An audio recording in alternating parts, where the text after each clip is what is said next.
इनकी यूएसपी क्या थी? इनके जहरीले बयान, कब्र से उठाकर बलात्कार करना, हिंदू मुसलमानों के खिलाफ जहर उगलना। और आज मुख्यमंत्री बन गए तो वही बात भाषा वहां भी बोलते हैं, थोड़ा सा संयमित हो गए, पॉलिश कर रहे हैं। तो पेट्रोल 100 रुपया लीटर हो गया, सरसों का तेल 200 रुपया लीटर हो गया, गैस सिलेंडर 1000 रुपया लीटर हो गया, सब्जी से लेकर के कोई भी चीज महंगाई के आलम में कई गुना बढ़ गई। ये तो अलग मुद्दा है, इस पर तो आक्रोश अलग है। हालांकि मैं इस बात पे आपत्ति रखता हूं, इस देश की जनता को इन चीजों की, महंगाई, बेरोजगारी, ये ऐसे मुद्दे हैं जिस पर सड़क पर उतर जाना चाहिए था। लोग नहीं उतर रहे।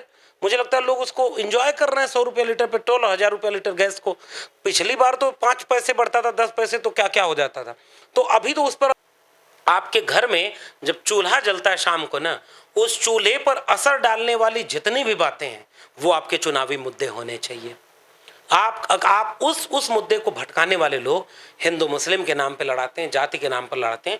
इस देश के आम आवाम को खड़े हो जाना चाहिए। नमस्कार, परिचय है दीपांशु यादव और आप देख रहे हैं द रिपोर्टर्स अड्डा।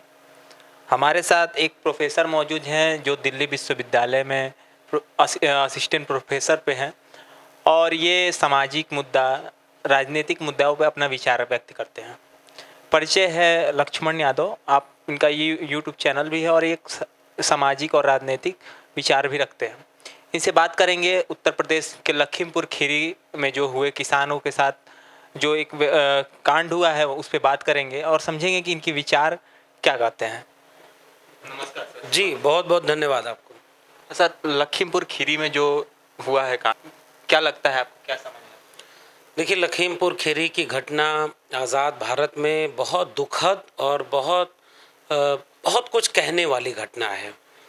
दरअसल 1950 में जब भारत का संविधान लागू हुआ तो इस देश ने अपने को एक लोकतांत्रिक ढांचे में बनाने की शुरुआत की और उस समय ये वादा किया गया था कि इस देश के नागरिकों के ऊपर जिम्मेदारी है कि ये सब कुछ उनके लिए बनाया जाएगा। ये देश, नया देश, उसमें उस लोकतांत्रिक ढांचे में जनता के पास ज़्यादा अधिकार होंगे और वो सरकारें चुनेंगी, सरकारें जनता के पक्ष में नीतियां बनाएंगी और एक लोकतांत्रिक ढांचे में काम होता जाएगा। जनता को लगेगा कि ये अमुक सरकार हमारे पक्ष में नीति नहीं बना रही है तो 5 साल बाद उसको अपने वोट से बदल देंगे। यानी लोकतंत्र में सब कुछ किसके हाथ में? जनता के। तो ये एक सैद्धांतिक पक्ष है।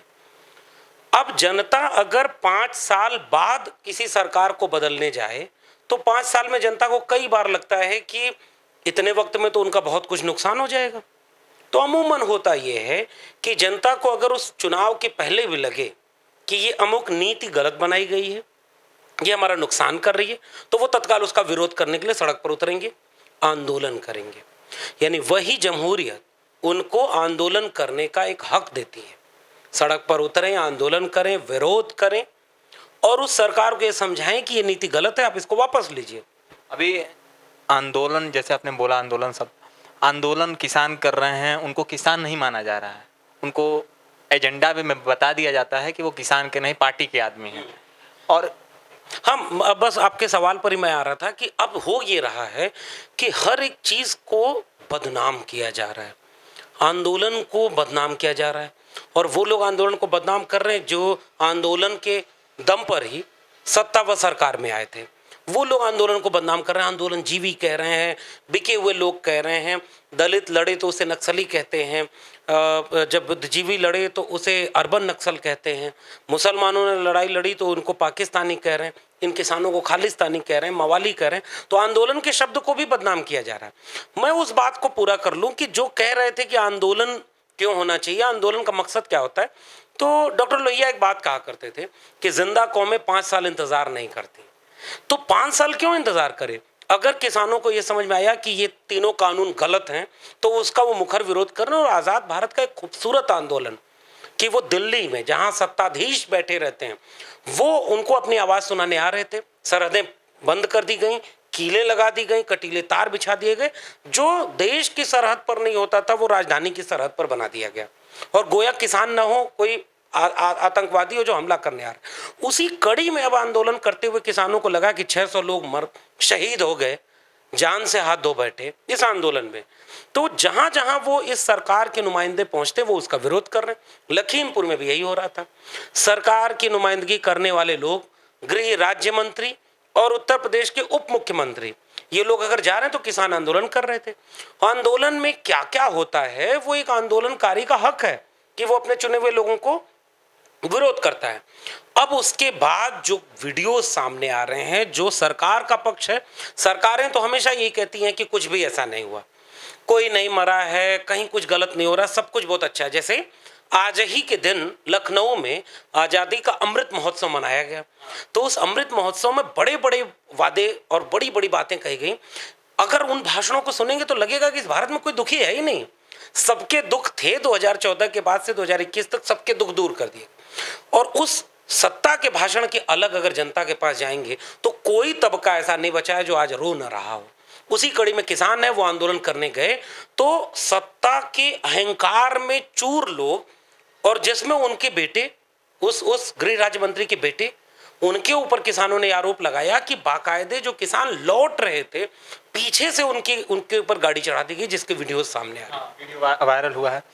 अच्छा सर, विपक्ष को वहाँ पे जाने नहीं दिया जा रहा है, चाहे मायावती हो, चाहे वो अखिलेश यादव हों, प्रियंका वाड्रा हों, और भी बहुत से लोग हैं। अभी छत्तीसगढ़ के मुख्यमंत्री लखनऊ में बैठे थे, वो बोल रहे थे कि उनको लखनऊ जाना है लेकिन उनको बाहर ही नहीं निकलने देंगे, इसलिए एयरपोर्ट पे बैठ गए।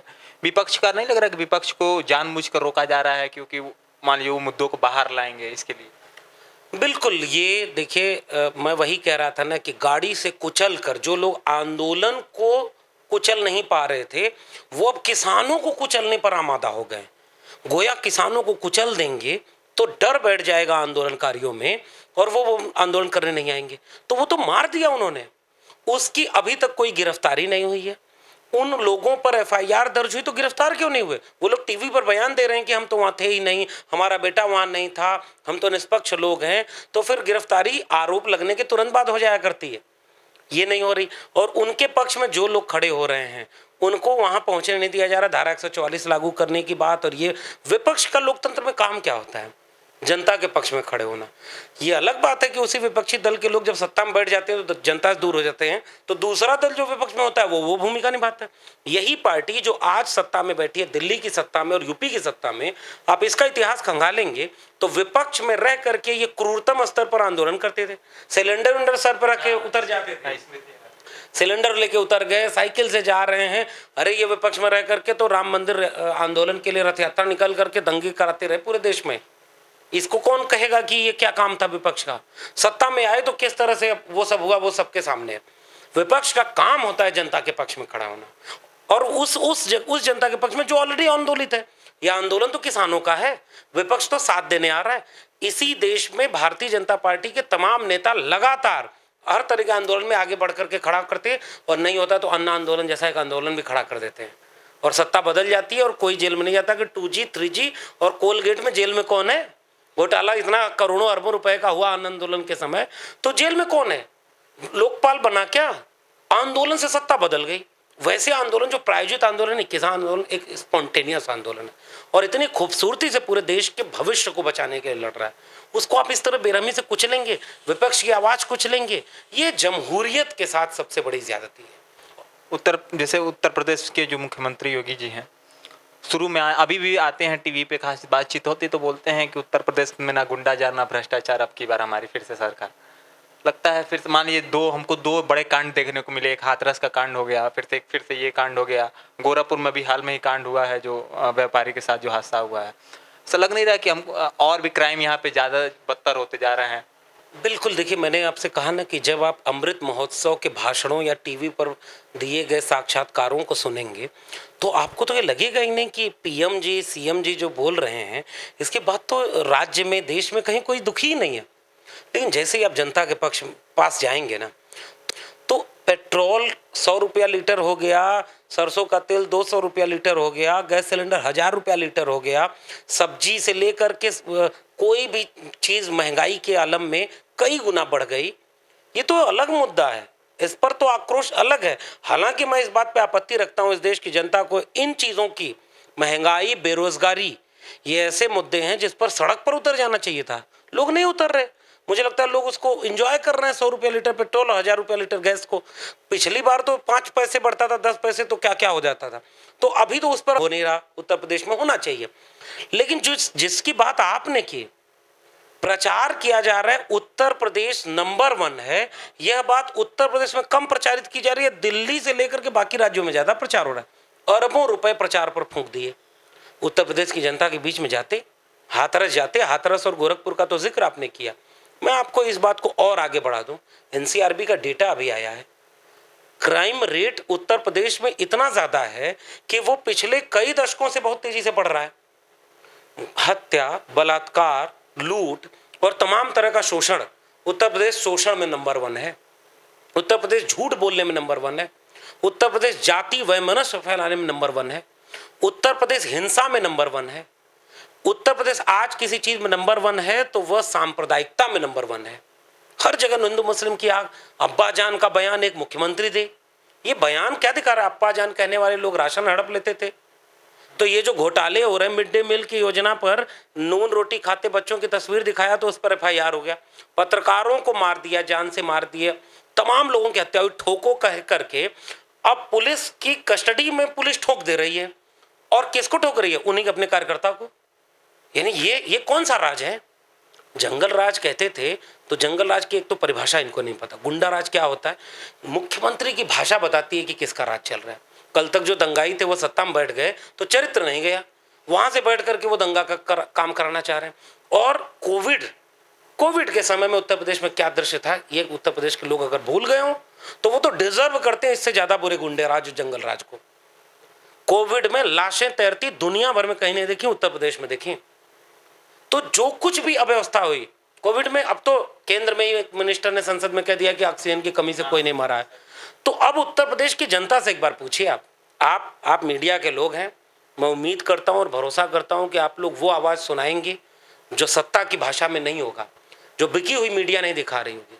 आप जनता के पास जाइए, चुनाव आ रहा है, आप जाइएगा और लोगों से खुद पूछिएगा कि वो क्या सोचते हैं। उत्तर प्रदेश की जनता होर्डिंग देख करके अगर वोट देगी, उत्तर प्रदेश कहा था 1 साल में 12 लाख 13 लाख नौकरी देना, और प्रचार कर रहे हैं कि 4.5 साल में 4.5 लाख नौकरी दी। 4.5 लाख अभी दिल्ली में बहुत प्रचार हुआ है। केवल दिल्ली में ही तो प्रचार हो रहा है। हो सकता है 2024 के वो इलेक्शन की तैयारी हो रही हो, ऐसा लग रहा है 22 की नहीं 24 की तैयारी हो रही है। मैं एक बात कहता हूं इस देश की जनता को कि अगर आप इसी तरह के झूठ में, प्रोपेगेंडा में, नफरत में, हिंसा में अगर आप सेलिब्रेट करने के मोड में आ जाएंगे ना, तो आपके बच्चों के हाथ से शिक्षा, रोजगार और स्वास्थ्य की सुविधा हमेशा के लिए खत्म हो जाएगी। नई शिक्षा नीति के नाम पे शिक्षा को प्राइवेट हाथों में बेच दिया। 3 कृषक कानूनों के नाम पर किसानी को बेच दिया। 3 मजदूरों के कानून बनाए जिसमें मजदूरी, अब मजदूर जो है ना व्यवसायी का गुलाम बन चुका है। तो शिक्षा बची नहीं। रोजगार, बेरोजगारी 45 साल में सबसे ज्यादा है।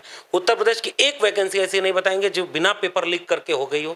एक वैकेंसी आप नहीं बताएंगे जिसमें आरक्षण का नियम कायदे से 69,000 शिक्षक भर्ती घोटाले पर बैठे हैं छात्र, वहां पर महीनों हो गए, लाठियों चार्ज किए। अरे भाई कितने लोगों को मारा, कितने लोग, गोमती में कूद करके एक बच्चा आत्महत्या कर रहा था। क्या उत्तर प्रदेश की जनता को इन सबसे कोई फर्क नहीं पड़ता? कहां 70 लाख नौकरी दे रहे थे, 4.5 लाख का प्रचार करो अरबों रुपए लेकर के। कहां आप कह रहे थे कि घर घर सुकून। टैक्स पेयर एक माचिस खरीदता है ना, गरीब किसान मजदूर भी खरीदता है माचिस ना, तो वो टैक्स देता है और उस टैक्स के पैसे से सरकार अनाज खरीदती है और उस टैक्स के पैसे का अनाज लोगों को बांटा गया। तुम कहते हो मुफ्त में इलाज, 5 किलो अनाज और 5 किलो ये सब बांट रहे हो, शर्म नहीं आती? वो उसी जनता का पैसा है जो सरकार की जिम्मेदारी होती है कि उस पैसे को सबको रीडिस्ट्रीब्यूट करे कि सबको सबके हिस्से का मिल जाए। और केवल प्रचार, मुफ्त में राशन बांट दिया, मुफ्त वैक्सीन बांटने का प्रचार आपने दुनिया भर में कहीं देखा?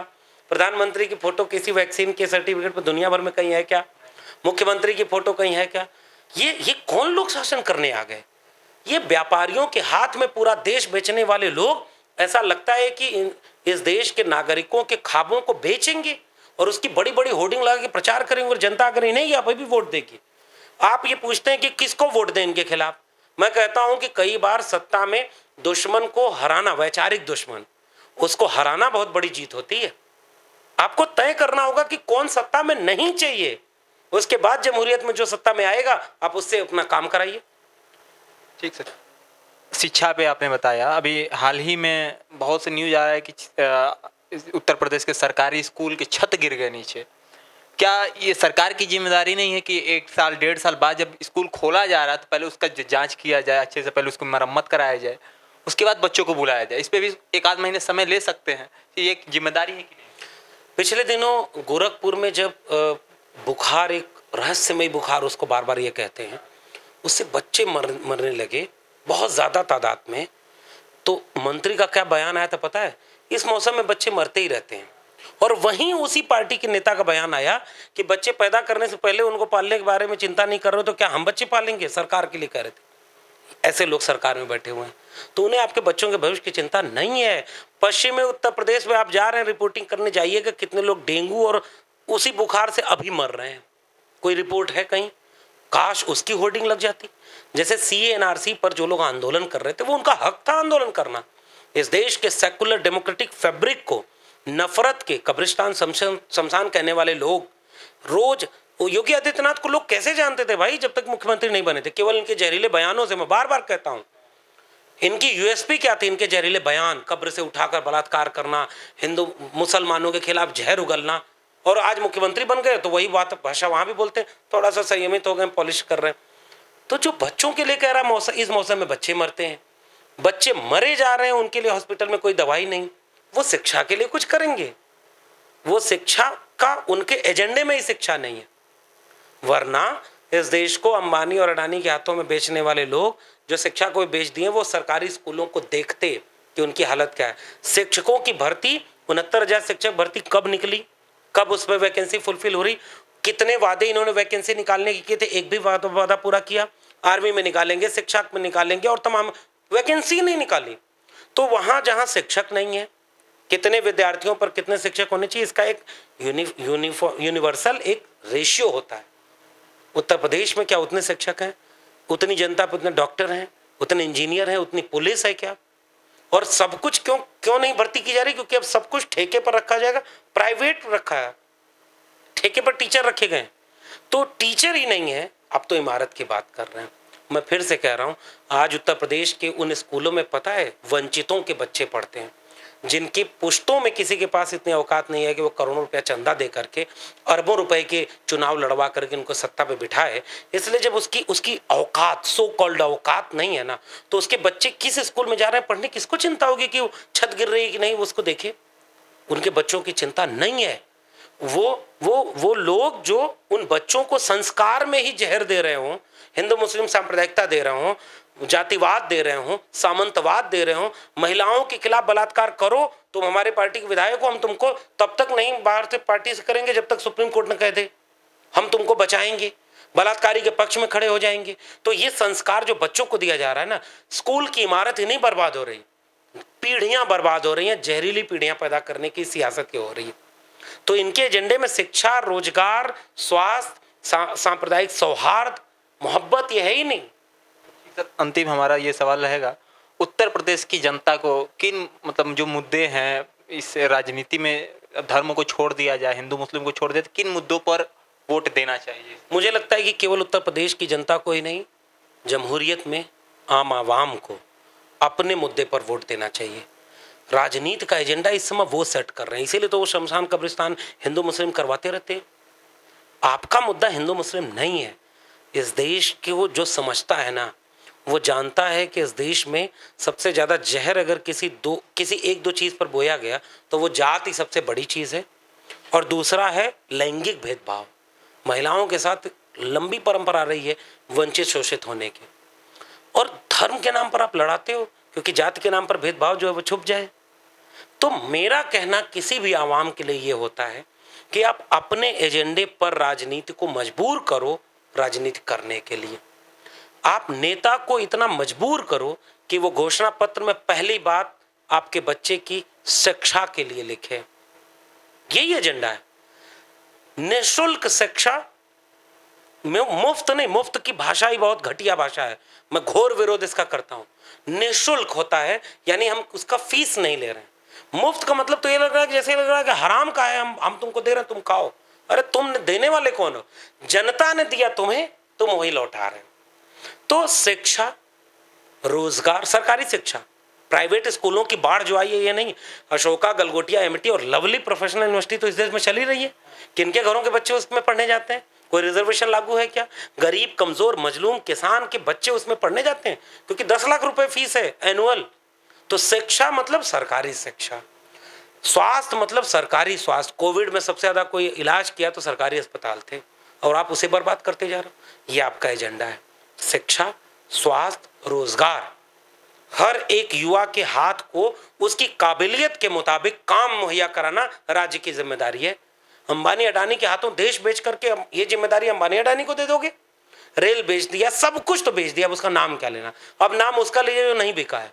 इस प्राइवेटाइजेशन के खिलाफ महंगाई को मुद्दा बनाइए, यानी शिक्षा, स्वास्थ्य, रोजगार, महंगाई, किसानी, मजदूरी, ये मुद्दे हैं। सिंचाई, बिजली, बिजली का रेट कितना कर रहे हैं, किसान कहाँ जाएगा? पेट्रोल डीजल का रेट कितना हो रहा है, सरसों के तेल का रेट कितना है, ये मुद्दे हैं आपके। आपके घर में जब चूल्हा जलता है शाम को ना, उस चूल्हे पर असर डालने वाली जितनी भी बातें हैं वो आपके चुनावी मुद्दे होने चाहिए। आप उस मुद्दे को भटकाने वाले लोग हिंदू मुस्लिम के नाम पे लड़ाते हैं, जाति के नाम पर लड़ाते हैं। इस देश के आम आवाम को खड़े हो जाना चाहिए कि हम पिछड़े हैं, ये दलित है, ये आदिवासी है, हम सब हाथ पकड़ के खड़े हैं, और नेता अपने आप वहां से भाग जाएगा कि इनके बीच जातिगत नफरत नहीं फैलाई जा सकती। ऐसे ही हिंदू मुसलमान को एक साथ खड़े हो जाना चाहिए। इनकी क्या औकात है? यहाँ लोग अनपढ़ हैं, अशिक्षित भीड़, बेरोजगार भीड़ नफरत के ही तो काम आएगी, इसलिए उनकी नफरत की खेती चल रही है। एक तरफ वो सत्ता में बैठेंगे, आपके बच्चों के सपनों को, सौगंध मुझे इस मिट्टी की, मैं देश नहीं बिकने दूंगा, और पूरा देश अपने यारों को भेज देंगे। एजेंडा चुनाव में यही बनाया जाना चाहिए। यूपी की जनता को बदला लेना चाहिए जिन्होंने अपने उनके सपनों को नुकसान किया। यूपी की जनता को हाथरस, उन्नाव नहीं भूलना चाहिए। यूपी की जनता को गोरखपुर से लेकर के मथुरा तक की जो मौतें हुई हैं स्वास्थ्य के लिए, यूपी की जनता को कोविड में तैरती हुई लाशों को नहीं भूलना चाहिए। यूपी की जनता को ठोकों के नाम पर 1200 से ज्यादा फेक इनकाउंटर करने में जो मारे गए लोग, उनको नहीं भूलना चाहिए। यूपी की जनता को नौकरी और रोजगार के नाम पर जो धोखा मिला उसको नहीं भूलना चाहिए। यूपी की जनता को अगर मोहब्बत याद होगी तो इन्हें चुनावी मुद्दा बनाएगी, और वो केवल यूपी को ही नहीं बचाएगी। 22 में अगर यूपी बचा तभी 24 में देश बचेगा। ठीक। हमने सर से बात किया, उन्होंने अपने विचार रखे हैं उत्तर प्रदेश में जो भी इस समय घटनाएं हो रही हैं, और उत्तर प्रदेश की जनता को क्या, किस मुद्दे पर वोट रखना चाहिए। इन सब विचारों को आपको कैसा लगा, इस पे हमें कमेंट बॉक्स में ज़रूर करिएगा। हमारे साथ अगले वीडियो के साथ बने रहिए। नमस्कार।